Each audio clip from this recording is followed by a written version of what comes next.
Hello everybody, and welcome back to a Day 7 update on the Necro Settlers of Kelgore Event League.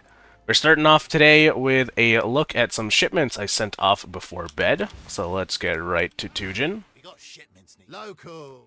Alright, so I have been sending shipments of the 20k Blue Xanthemum and an equal amount of dust to Kelgore, like I mentioned in the previous video, and I've been able to send a total of 12 of these shipments so far, right? Or 4 batches of 3. So this should be batch number 5. Let's have a look at what we get. Holy crap, okay. 3 divines, very nice. 1 divine. And 1 divine. Right, so an easy 5 divine from the shipment over here. I will say it has been a case that I am getting vines more often than I am not, but I have had shipments where I've gotten no divines at all. So, you know, RNG, take it with a grain of salt, right? It's not like you're going to send 1 shipment and get back 1 divine every time. Sometimes you're going to get 0 divines back, and then the next shipment you might get 3, like you just saw with me. So, speaking of Kingsmarch, let's have a look at everything. My shipping is fully upgraded. My disenchanter has been set up and fully upgraded. When I am actively mapping, I usually have this shredding items for dust. I set up my mappers, but I have not gotten any mappers to use the device with. I don't have a lot of gold for that. I also set up my recombinator. I have never used that, and I don't know how to use that, but it's there if we want to learn how to do that. And then my mining is fully maxed from before, we all knew that. And farming is also maxed. Let's have a look at the levels of my farmer, because that's what kind of matters. We've got level 9s and 8s, all level 9s in the middle plots, because these are our most efficient ones. And I think there's some of these plots, especially the corn and the wheat, that needs an upgrade in the level of farmers working there. Right, if you can get your hand on level 10 farmers, then more power to you. But to sustain the strategy, right, unless you're playing like, 24 hours a day, you can just have level 9s and maybe some level 8s, and that will passively farm around enough Blue Xanthemum to send 1 batch of shipments a day. Alright, and if you are not finding enough rares in your maps to sustain dust from Rog over here, you can buy a tier 1 unique. I think it costs about half a divine for Marui Oki, and that shreds for about 1.3 million dust. Right, and since you get back so many divines from the shipping, right, it's actually in your favor to do that instead of map a lot and put the rares in, right? Like pick your poison over there. We also have the runesmithing table maxed out. I did find a power rune, so that's very nice. I realize that smithing is worth maxing out because of the increased smelting speed. You're paying these guys the same amount of money per hour, and they are just smelting more for you. So that will save you some gold in the long run. And I think that's it. I have 66k gold on me right now. Because of the inflated chaos prices, things are taking a lot of gold to trade. Here is a look at my currency tab. Let me just deposit this runes real quick. Okay, here's a look at my currency tab. So it looks like we have 30 divines and 400 chaos. Not bad at all. And before I went to bed, I did spend a good amount of my gold putting in some trade offers. Let's have a look and see how that turned out. Alright, it looks like almost everything here has sold or bought. So let's look at the first one here. I sold some Grand Eldritch Embers for 9 chaos each. Very nice. Then I sold some Grand Eldritch Ichors for 9 chaos each. And then I sold some Ambush Scarabs for 25 chaos each. And some Lesser Eldritch Embers for 6 chaos each. Some Domination Scarabs for 13 chaos each. Some Crater Eldritch Embers for 5 chaos each. Some Lesser Eldritch Ichors for 4 chaos each. This one cost me like 50k gold to put the trade offer in, so that was a little bit painful. But I'll take the chaos, right? Very nice. Lots of chaos here. And last but what the heck? Am I maxed on chaos? Okay. I am maxed on chaos. I need to do some conversions here. So, yeah. Alright, and then last but not least, we sold a bunch of primitive chaotic resonators for 1 divine per 90. So I had 900 of these from mining byproducts and the sulfide scarab, and that got me a sweet 10 divine. And because they were divines to primitive chaotic resonators, I didn't even need to spend a lot of gold on this trade, right? It just took a while to sell. I do have a clip of me buying the primitive chaotic resonators in case any of you wanted to see just how much you can buy with, you know, a week's worth of mapping with mining byproducts. So I will play that for you. And then with all of that said and done, it looks like we have 40 Divines and 5k Chaos, right? And we've also been doing Katarina. We've got 4 Veiled Orbs, and I am not doing a Betrayal strategy. Once again, I am just simply taking Intelligence Gathering, blasting maps, and then every couple of maps I will get a Safe House done, and then a Katarina to do as well. Speaking of Atlas strategy, nothing has changed here. We are still doing blue altars. I think with the extra points I got from finishing my Atlas completion, I ended up getting these Scarab nodes over here, since Domination, Harbinger, and Ambush Scarabs are so costly. And sometimes Titan Scarabs also, or Titanic Scarabs also cost a lot, depending on what altar is rotating. So these will spike in price every now and then. And then, of course, explorative carapaces I got for myself because I want to sustain some 8 mod maps and all that stuff. Alright, so exact same Atlas tree you're seeing from before. Third one is still empty. I might do a Maven strategy here with Harvest.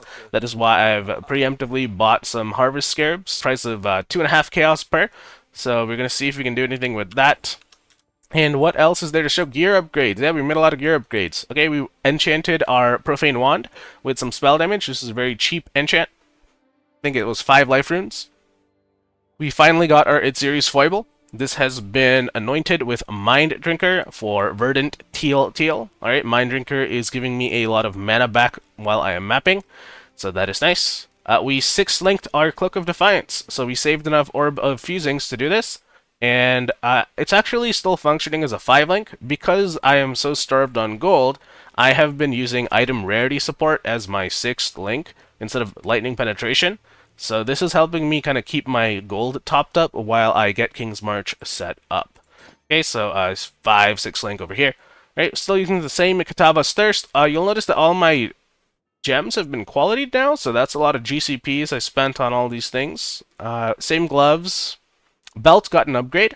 We ended up buying an I-86 Stygian Vise and throwing some essences on it. So it has a little bit better life, resist, and mana. It still sucks, right? It's a crap belt, guys. And I have the money to buy a new one, so I might, I might go do that after I record this video. Boots are still the same old crap.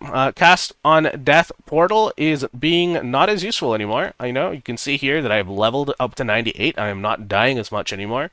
The build is definitely feeling a lot more survivable. With that said, I did try T17s. T17s are tough without spell suppression. If you do not have that added layer of defense, you kind of take more damage than you should, and it ends in some pretty ugly situations. Same old ring, same old death rush. Flasks got a major upgrade. Let me pull them out over here. First thing you'll see is that we are now using 1 life flask instead of 2, and we've completely removed our mana flask over here. You just don't need it. Like, you have so much mana, your mana flask doesn't do anything, so you just really need a lot of mana regen, mana recoup, and I don't know, this Mind Drinker node helps. Okay, so for utility flasks, we are using, first and foremost, the gold flask over here. This one triggers whenever I hit a rare or unique enemies.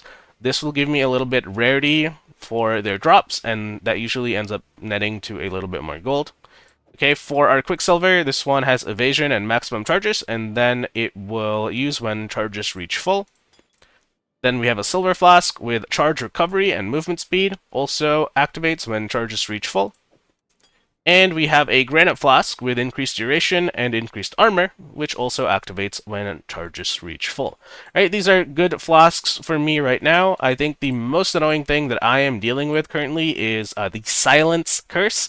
Not having Curse immunity sucks, not having Ailment immunity sucks. I need to find ways to fix that, because I tried some harder content, and I kind of got my butt kicked. But, I mean, I cleared it, it just didn't feel good, right? So I need to get all these, like, little things that round out your build. Like, you don't want to get shocked, you don't want to get silenced, you can't cast. And yeah, well, what else is there to do?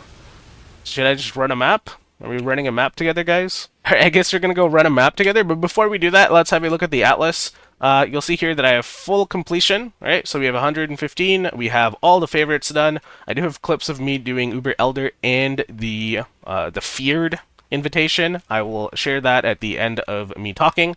But aside from that, we got a 4 watchstones, and we have been running Jungle Valley maps. So you'll see here that I have a bunch of Jungle Valleys, and I've also scryed a divination card onto Jungle Valley. So I took Nemes from Residence and I put that on Jungle Valley. So hopefully we see some Nemes cards dropped. That's a very expensive unique right now. And then I did the same thing for Underground Sea. I put Divine Beauty onto Toxic Sewer, and I've already gotten like 2 of these cards, so that's really nice. And I've just been kind of bouncing back between Toxic Sewer and Jungle Valley while I save up a map pool to do a Maven rotation. So I think the best place to showcase this build is actually in Toxic Sewer, just because it's a little bit more tight. Alright, that looks good. For my Scarab, I am simply just using the Sulfite Scarab. Every other Scarab just costs way too much. Domination, I am using on the map device for extra pack size. So let's put this in, and let's see what we have here. A bunch of crap, we don't care about it. Alright, so let me show you how I've been... this is the wrong Atlas tree. Okay, now that I have done trolling myself by picking the wrong empty Atlas tree, let me put it back on Eater over here, and then we can do this the right way. And that brings me to a point on something I missed, guys. For my passive tree, this is part of the gear upgrade section, or it should have been. We also got our 2 jewels. We paid big money for these 2 jewels. The Unnatural Instinct that went over here, and the Light of Meaning that went over here. I got the mana one. I paid 12 divines for this. I don't know if I overpaid or underpaid. Who knows? The economy is crazy. But I wanted this out of the way so I can forget about item scarcity. Right? If no one's farming Ritual, if no one's selling Light of Meaning, you're not getting this jewel in the event. So I just got it quickly. So definitely a couple divines spent over there. And then, okay, let's go do the map.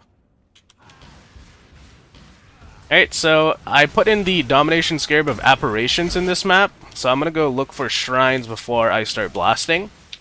So, is this one over here? Nope. And for those of you that are unfamiliar with that shrine, or scarab, it basically puts a Conqueror onto your map, and then all the rares that drop will have Conqueror influences. So that is how I've been finding rares to shred. And I set up my loot filter so that it only shows influenced jewelry. So let's go, watch out for Veritania. She can one-shot you. Okay. Alright, for blue altars, I try to click on quantity and rarity wherever I can. Alright, I do have to backtrack a little bit here because I know the shrine for Veritania is on the other side of the map, and my first shrine is almost out. So let's go ahead and get that, and then clear the rest of the map. I don't want to die to her, though. Alright, there we go. It's a little bit annoying to backtrack like that, for sure, but the dust that we get from Kingsmarch is really important in sustaining our shipments, so I have to change my playstyle just a little bit to get more gold, to get more dust. Alright, here's an influenced jewelry that I was talking about. Alright, here's 2 more. You'll see that a lot of this drops. And if I press Alt, you'll notice that all the rares that are dropping are Veritania influenced right now. Right, but we don't want to pick up every single thing that drops. Right, there's the map boss. Melted. No problem. And might I remind you that this is on A5 link, guys. So the damage is, you know, there's definitely a lot of room for improvement. Oh, holy crap, okay. Cool. This brings me to another point. Our exceptional gems have leveled. So you'll see here Enlighten, Enhance, and Empower. I've been leveling a couple of these in my alternate tab over here. I bought this at Xerius Disfavor for like 3 divines or some crap. The reason for buying it and putting it in my weapon swap is it gives you plus 30 to quality of socketed support gems. And quality on the exceptional gems will give you extra XP. So you put GCPs onto your Empower, and then you put it into this item, and it will have 50% quality and gain a ton of XP. And because of that, I've been able to level these very quickly. I just got these yesterday, actually. And my goal here is to buy them at level 1. Alright, if it's Empower and Enhance, I'm going to corrupt them, see if I land a +1. If it's Enlighten, I'm going to sell it at level 3, because people still use level 3. And then I'm going to buy level 1s, and then rinse and repeat. Alright, and if the buying and selling process gets too annoying, and I have the money for it, I will corrupt these myself. So let's go ahead and corrupt these 2. The Enlighten I will sell later. So, nope. Nope. Okay, so rip these 2 gems. I'll try to sell it off, otherwise I'll just let it sit pretty in my gem inventory over there.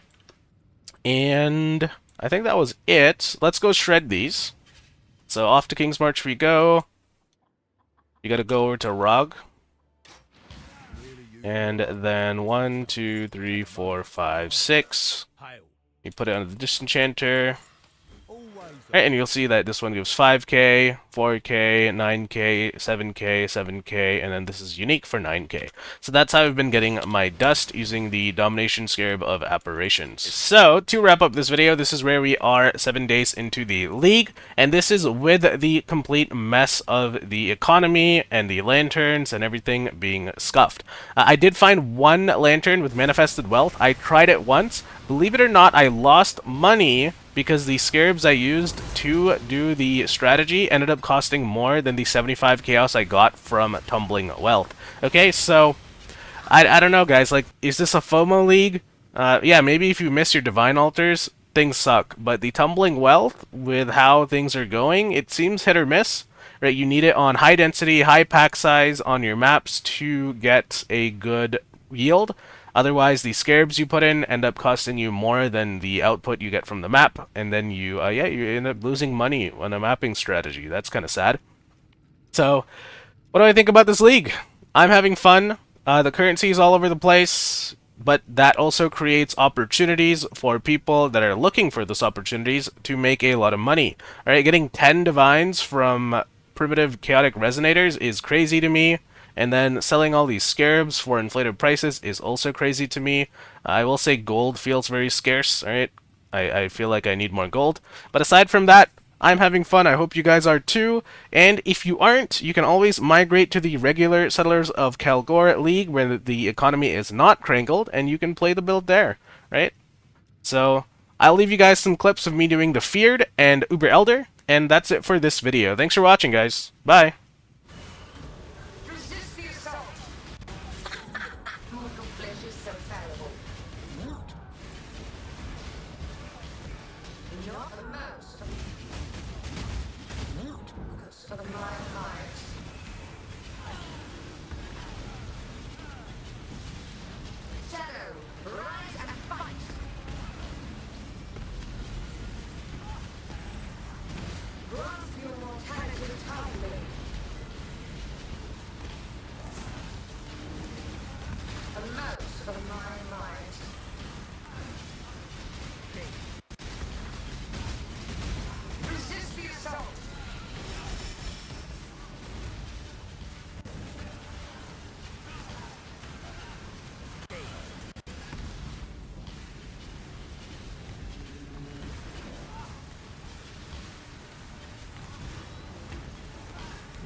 Grasp your mortality tightly.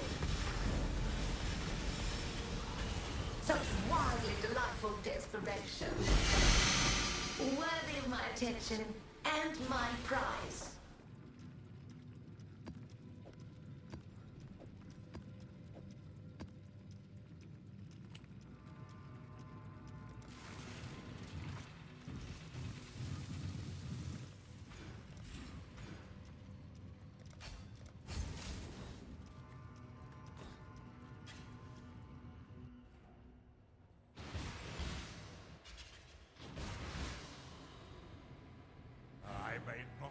Father, no! Putrefy, raw, small. Exile, do something! Must have time.